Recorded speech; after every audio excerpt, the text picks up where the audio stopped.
With its contract expiring at the end of July, members of the Star Tribune's newspaper guild unit rallied outside Strib headquarters on Wednesday in hopes of drawing public attention to its fight against a new round of budget cuts.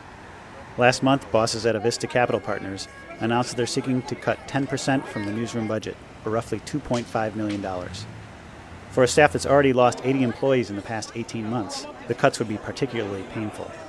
Given such grim prospects, the crowds focused on ice cream and some of the unanswered question of the Guild's ongoing negotiations with management. So what kind did you have today, Nick? Look at this. Fudgesicle, as we say. I think it's a fudge bar now, but I still go with the old brand name Fudgesicle. I think they'll end up with a contract. I think they'll end up with a reasonable contract. I still have faith in two things. This market, which is very literate, and I think it'll always have room for the Star Tribune. And I have faith in the journalists here. The big question is where ownership will end up, who will end up with the paper, you know, in the near term. But I don't think that it's in anybody's interest. Certainly, it's not in the current owner's interest to try to create a crisis situation. They've got enough balls in the air as it is now. A couple months ago, we were told that to reach the budget forecast that they might lay off 30 people in the newsroom.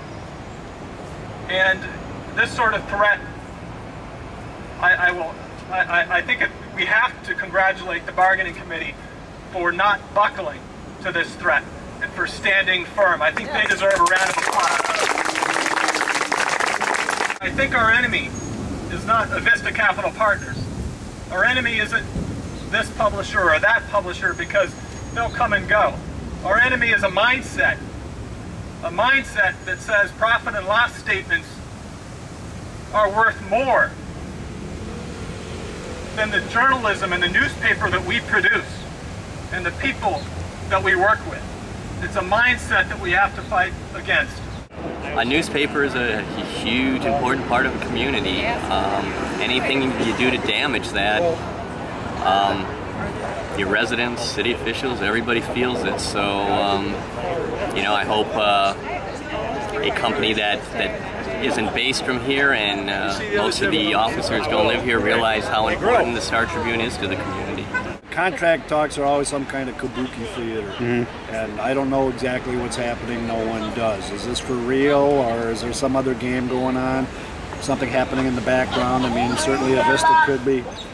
They could be filing for bankruptcy, or they could be selling the paper, and we'll be the last to know.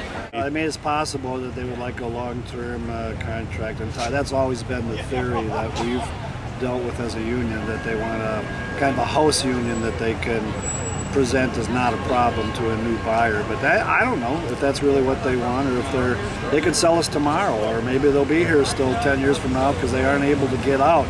I don't think that's very likely.